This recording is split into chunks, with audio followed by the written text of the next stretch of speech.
Vamos a iniciar con los elementos temáticos del día de hoy. Hoy tenemos el informe técnico diario, que estará a cargo del doctor Alomía, y posteriormente el doctor Ricardo Cortés nos mostrará algunos de los elementos nuevos de monitoreo, tanto de la movilidad en el espacio público como de los servicios de asesoría ciudadana que están a cargo de la Dirección de Promoción de la Salud. Doctor Alomía. Gracias. Muy buenas noches con todas y todos. Vamos a iniciar con el panorama epidemiológico internacional y nacional. Primero presentando, lógicamente, el calendario, que lo empezamos a presentar desde el día de ayer, en donde estamos viendo cómo vamos avanzando en el día con día en las diferentes actividades y estrategias. 33 días ya desde que inició la jornada nacional de sana distancia. Sabemos que tenemos prácticamente todavía un mes y 6 días por delante para completar esta jornada nacional de sana distancia. Estamos en la conferencia vespertina 56. Entonces, si pasamos por favor a la siguiente diapositiva, tenemos nuestro actualización internacional. Si nos enfocamos siempre al porcentaje que día con día le damos seguimiento, vemos que hoy día vuelve a bajar, 42%. Sin embargo, vemos que las diferencias entre los casos confirmados en los últimos 14 días entre la región de las Américas y la región de Europa prácticamente mantiene una similitud, es decir, no se han distanciado todavía mucho. Sin embargo, se hace evidente el predominio que hay del continente americano. Esto también puede responder a porque, por un lado, lógicamente en la región de Europa los casos están disminuyendo, pero en la región de las Américas tampoco hay un incremento acelerado, digamos, en los últimos días, recordando que el principal país que contribuye a esta estadística en las Américas es precisamente Estados Unidos, y Estados Unidos tuvo un inicio de su epidemia más en las fechas similares a las de Europa que a las fechas en las Américas. Por eso podemos ver un poco cómo se ha mantenido esta paridad, digamos, entre Europa y América, dado que es Estados Unidos el que aporta la mayoría de estos casos. 6.9%, la tasa de letalidad global prácticamente se mantiene similar a la del día de ayer. En la siguiente diapositiva vemos nuestra actualización de cifras para el día de hoy, 12.872 casos confirmados, de los cuales, y ya lo veíamos desde ayer, prácticamente la tercera parte solamente son los casos que están o que iniciaron con signos y síntomas de enfermedad en los últimos 14 días.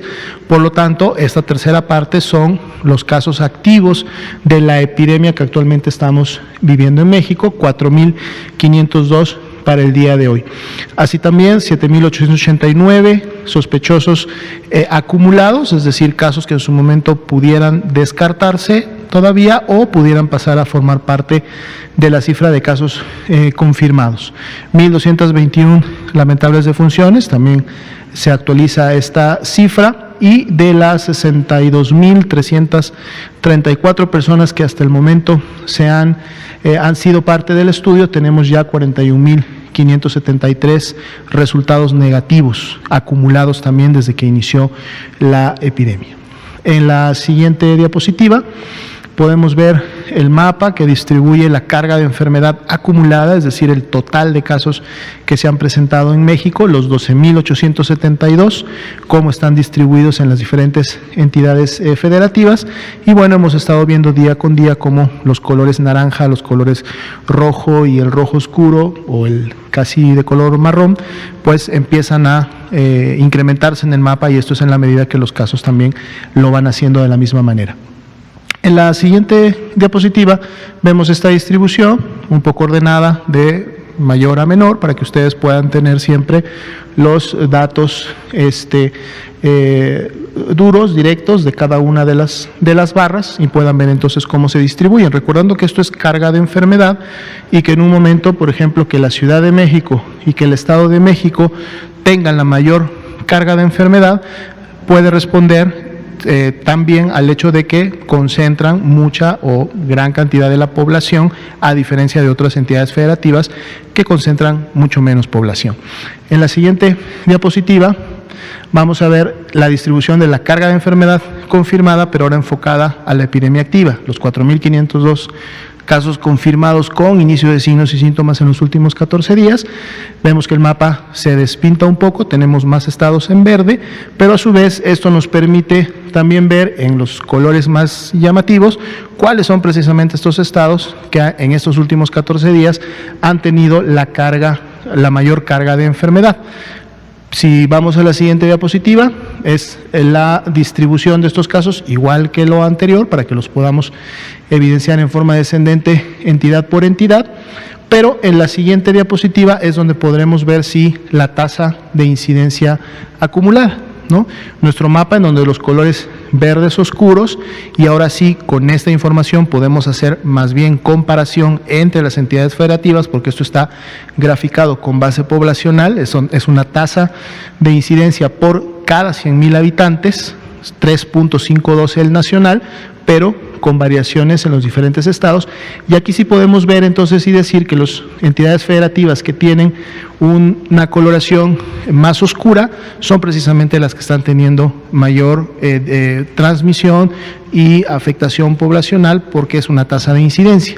En la siguiente diapositiva vamos a ver esta misma distribución, pero alineada por estados con mayor tasa de incidencia por 100.000 habitantes a menor tasa de incidencia por 100.000 habitantes, y ahí vamos a ver cómo esto contrasta en el orden con la tabla que veíamos hace un rato, en donde solamente se consideraban la cantidad de casos confirmados por cada entidad.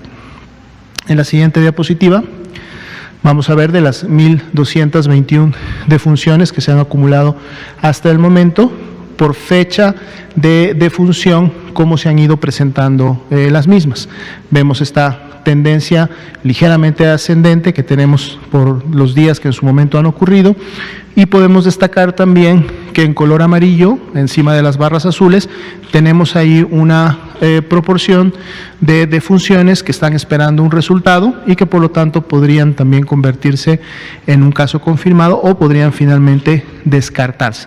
Vemos como también estos números día con día están disminuyendo, es decir, que cada vez se mantiene más actualizada y reciente la información. De hecho, las columnas amarillas superiores solamente se presentan en los últimos días, prácticamente no tenemos defunciones pendientes de resultados en la gran mayoría del tiempo de la epidemia.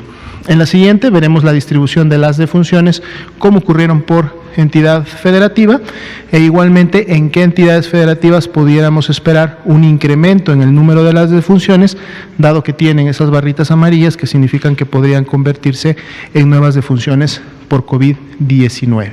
Son 77 las defunciones que están todavía como sospechosas y pudieran cambiar su clasificación en los siguientes días. En la siguiente diapositiva vamos a ver el comparativo de diferentes curvas, que en este caso son casos acumulados.